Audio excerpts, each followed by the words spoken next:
This segment of the Alice Stewart Show is brought to you by Aero Plumbing. For all your household or business plumbing needs, call Aero Plumbing at 1-866-PLUMBER or schedule an appointment online at aeroplumbing.net.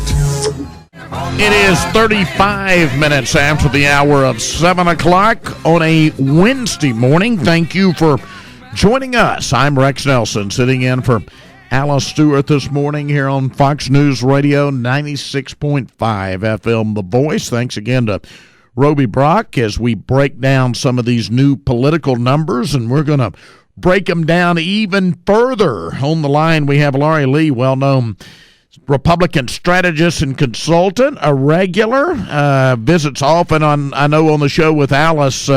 Sorry you get the B team this morning, but you're going to have to put up with me in the next two segments. Is that okay? Oh, Rex, I consider you the A-team. Well, whatever.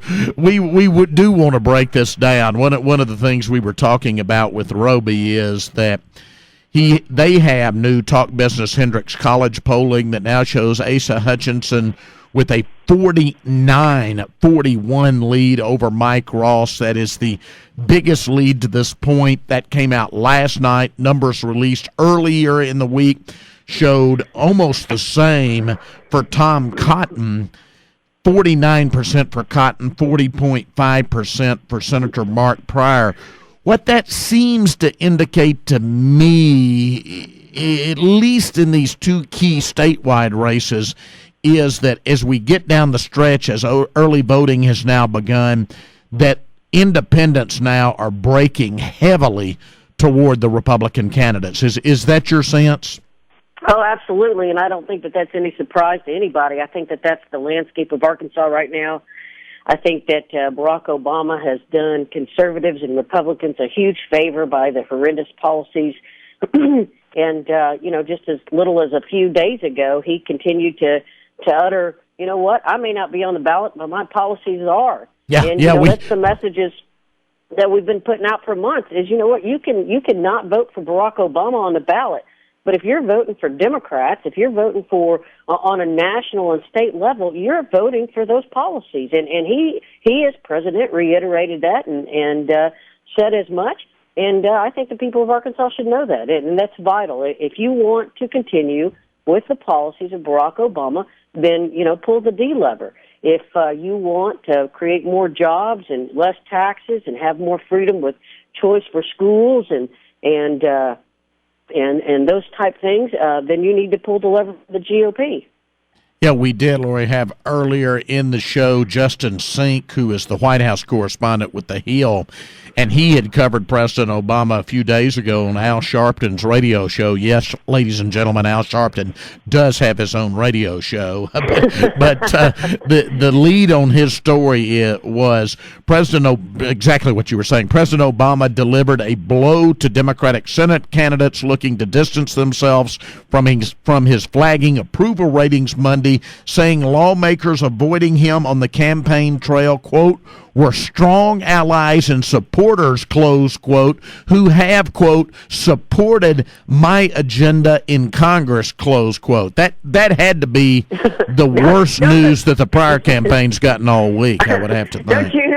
Don't you know that Mark Pryor and Mike Ross both just wanted to go dig a hole? I mean, I can't imagine being those two men having run so much to get away from him, and then the president himself come on and say that and that make national news. And, thank you again, President Obama, for ensuring that the people of Arkansas and Americans know that the Democrat Party does stand in lockstep with you and your policies. And that's the message that I think the Republican Party has been trying to put out for years, is this is the platform that they're running on. So thank you, President Obama, and I think that Arkansas will see a clean sweep with Republicans, even though I think some of the polling indicates that some of the races are tightening up in the 4th District and the 2nd District. But I think that it's going to be, people are just going to go in and they're going to realize that they're not in lockstep with the Democrats. They don't like President Obama's policies, and they will, in fact, elect Republicans this election cycle. We have seen Arkansas move heavily red, of course, ever since President Obama has been in office. 4 years ago, though, this Senate race was already game, set, and match weeks before now. I mean, we knew that John Bozeman was going to defeat the incumbent Democrat, Blanche Lincoln. Why has this race stayed close? And again, if you believe this poll, Cotton is starting to pull away at this point. But why has this race stayed close as long as it has, unlike Senator Lincoln's race 4 years ago, in your opinion? Well, I think because the Pryor name is a name that's iconic in the state of Arkansas. You know, David Pryor was a beloved politician in our state.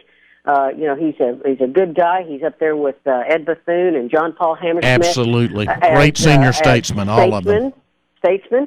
And, you know, the Pryor name's been on the Arkansas ballot for what now, 3 decades? Since 1966, when he first ran for U.S. Congress, yes. Okay, well, that's 48 years because I'm 48 years old, and I was born in 66, so don't tell anybody. You don't look a day past 38, Laurie, but go ahead.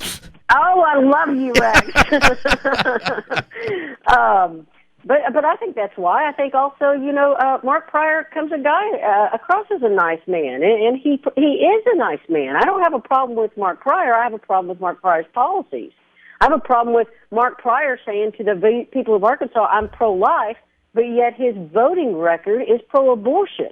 I have a problem with him telling the people of Arkansas I'm pro-business, but his voting record is anti-business. I have a problem with him saying that he's not in lockstep with Barack Obama, but over 90% of the time he votes with Barack Obama.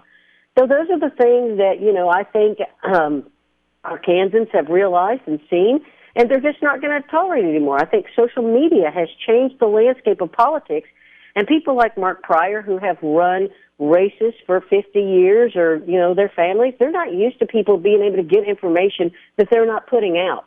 They're not used to having to, a phone stuck in their face every 5 minutes. And although I don't think the flash with him doing the thing is a election loser, I do think it's indicative of people that say, you know what, this man wants to be a U.S. senator, but when he's asked a tough question about a real serious issue of Ebola, you know, he can't come up with a very good answer until somebody writes it for him. All right. So I think that those are some of the things that people in Arkansas are seeing. Stay with us. I do want to get in this 4th district race and the 2nd district race. Both, if you believe the polling, seem to be close at this point. So we'll get into that in our next segment. I'm Rex Nelson, sitting in for Alice Stewart. You're listening to Fox News Radio, 96.5 FM. The Voice. Remember, we are brought to you this segment by Arrow Plumbing. This segment always brought to you by Era Plumbing. For all of your household or business plumbing needs, call Era Plumbing at 1-866-PLUMBER. That is 1-866-PLUMBER, or schedule an appointment online at arrowplumbing.net.